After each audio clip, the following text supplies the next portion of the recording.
नमस्कार। विद्या news line में आपका स्वागत है। ट्विसा शर्मा मौत मामले ने पिछले 2 हफ्ते से पूरे देश में चर्चा करा दी है। एक तरफ उसका मायका पक्ष है जो सीधे सीधे आरोप लगा रहा है कि हत्या की गई है। दूसरी तरफ ससुराल पक्ष है जो कह रहा है कि आत्महत्या की है उसने। एक बार पोस्टमार्टम हुआ लेकिन मायका पक्ष संतुष्ट नहीं हुआ, चला गया हाई कोर्ट। हाई कोर्ट ने कहा कि दोबारा पोस्टमार्टम होगी, वो भी दिल्ली एम्स के डॉक्टर्स करेंगे। वही पोस्टमार्टम हुआ है आज और उसके बाद अंतिम संस्कार हुआ। भाई हर्षित ने मुखाग्नि दी। इसके साथ ही अब एक बात हो गई कि दोबारा पोस्टमार्टम हो गई जो परिवार चाह रहा था, क्योंकि परिवार को यह डाउट था कि कहीं ना कहीं उसको मैनेज किया जा रहा है। इसी बीच मध्य प्रदेश सरकार की भी नींद खुली और उसे लगा कि जब मामला बहुत तेजी से बढ़ रहा है और इस पर बहस हो रही है सोशल मीडिया से लेकर के मेन स्ट्रीम की मीडिया में, तो जो वहाँ की सरकार है और मुख्यमंत्री हैं, उन्होंने तत्काल इस मामले की सीबीआई जांच की सिफारिश कर दी, क्योंकि उन्हें ऐसा लगा कि सरकार क्यों इस मामले में फंसे, क्यों आरोपों को झेले। यदि किसी को बचाने की मंशा नहीं है तो फिर सीबीआई जांच करें। इसी बीच ये मामला आता है सुप्रीम कोर्ट में और सुप्रीम कोर्ट में रजिस्ट्री जो है सुप्रीम कोर्ट की, वो नोट बना करके चीफ जस्टिस के सामने पेश करती है। जैसे ये चीफ जस्टिस के सामने यानी कि सूर्यकांत के सामने आता है, वैसे ही स्वतः संज्ञान ले लेता है सुप्रीम कोर्ट। आखिरकार उस नोट में ऐसी क्या बात लिखी थी कि जिस मामले की सीबीआई जांच की सिफारिश हो चुकी, हाई कोर्ट इस मामले में दखल दे चुका, गिरिबाला सिंह जो पूर्व जिला जज हैं उनकी अग्रिम जमानत हो चुकी, बेटा समर्थ गिरफ्तार हो चुका है, फिर सुप्रीम कोर्ट को इस मोड़ पर आकर के स्वतः संज्ञान लेने की ऐसी क्या जरूरत पड़ी, इस पर बहस हो रही है। तो बताया ये गया है, जो बातें खुल करके आ रही है कि रजिस्ट्री में ने जो नोट बनाया उसमें साफ साफ लिखा हुआ था कि इस मामले में आरोप लग रहे हैं और मीडिया की रिपोर्टिंग है, सोशल मीडिया में बात आ रही है कि निष्पक्ष जांच होने की संभावना कम है और संस्थागत संरक्षण प्राप्त है। किसको?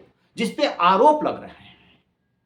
जैसे ही संस्थागत संरक्षण की बात आई, वैसे ही सुप्रीम कोर्ट ये सोचने पे मजबूर हो गया कि जरूर इस मामले में स्वतः संज्ञान लिया जाना चाहिए। अब संस्थागत संरक्षण क्या है, परिवार के बैकग्राउंड को समझिए। भोपाल में रहने वाली गिरिबाला सिंह जो सास हैं, वो पूर्व जिला जज रही है, इस समय उपभोक्ता फोरम की है। उसके लिए भी उनकी शिकायत की गई है कि इनको तत्काल पद से हटाया जाए। और जो ट्विसा शर्मा की मौत हुई उसके बाद उन्होंने लगभग 46 कॉल्स किए थे। उसकी जांच की बात हो रही कि उन्होंने ये फोन कॉल्स किसको किए, बात खुल करके आने भी लगी कि तमाम अपने महकमे के लोगों को फोन किया था। उनका कहना है कि शशिबाला सिंह कि लोगों को जैसे ही ये खबर मिली, जिस डिपार्टमेंट में जिनके साथ वो काम कर चुकी है, वो इसके बारे में जानना चाहते थे, संवेदना व्यक्त करना चाहते थे। तो ये जो है उसी क्रम में ये बातचीत हुई थी। लेकिन जो मायका पक्ष हैं, भाई हैं और जो परिवार है, वो ये कह रहा है कि नहीं, इस केस को दबाने के लिए ये सब किया जा रहा था। शुरू के दिन से केस को मैनेज किया जा रहा था। चूंकि वो जिला सेशन और जज रही हैं, तो वो जो है इस मामले को मैनेज कर रही थी। बस यहीं पे सुप्रीम कोर्ट जो है मजबूर हो गया स्वतः संज्ञान लेने के लिए, क्योंकि मामला इतना चर्चित हो चुका है ये पूरे देश में, इतनी इस पर बहस हो रही है कि सुप्रीम कोर्ट को ये लगा कि पहले से ही वो सवालों के घेरे में है। एक मामले में सुनवाई करते हुए जिस तरीके से नौजवानों को लेकर के सुप्रीम कोर्ट के चीफ जस्टिस सूर्यकांत ने टिप्पणी की और काकरोच से तुलना कर दी, बाद में वो सफाई देते रहे कि उनकी मंशा ये नहीं थी, लेकिन किसी ने नहीं सुनी। और वैसे भी सोशल मीडिया के दौर में जो एक बात उठ गई वो उठ गई, बाद में सफाई कोई नहीं सुनता है। और इस मामले में जबकि ये आरोप लग रहे हैं कि जुडिशियरी के बड़े बड़े लोग जो हैं मामले को दबा रहे हैं और ससुरालियों को बचा रहे हैं, तो सुप्रीम कोर्ट कहीं ना कहीं इसमें गिर रहा था। क्यों? क्योंकि टॉप कोर्ट आप हो, जितनी जुडिशियरी है, चाहे लोअर कोर्ट से लेकर के और सुप्रीम कोर्ट तक, सबके संरक्षक आप हो। आपसे उम्मीद है कि आप न्याय करेंगे। और जब ये पूरी मीडिया में रिपोर्ट आ रही थी कि ऐसे ऐसे आरोप लग रहे हैं, तब आप क्या कर रहे थे, क्या कर रहे थे, ये सवाल बना। और सुप्रीम कोर्ट स्वतः संज्ञान लेने को मजबूर हो गया। अब इस मामले में कल सुनवाई होने जा रही है। यानी कि कहीं ना कहीं कांकरोच जनता पार्टी जो बनी है, बेशक वो एक सोशल मीडिया कैंपेन है, अभी व्यंग्यात्मक लहजे में मीम्स के थ्रू ये जो है संदेश दे रहा है सरकार को, ये अभियान कि संभल जाइए, जनता के हक में काम कीजिए, वीआईपी कल्चर खत्म कीजिए, नीट में जो 22 लाख छात्रों का भविष्य अधर में लटका हुआ है, मंत्री को तत्काल हटाइए। तो एक के बाद एक उसके जितने सोशल मीडिया अकाउंट है वो खत्म किए जा रहे हैं या उसे बंद कराया जा रहा है।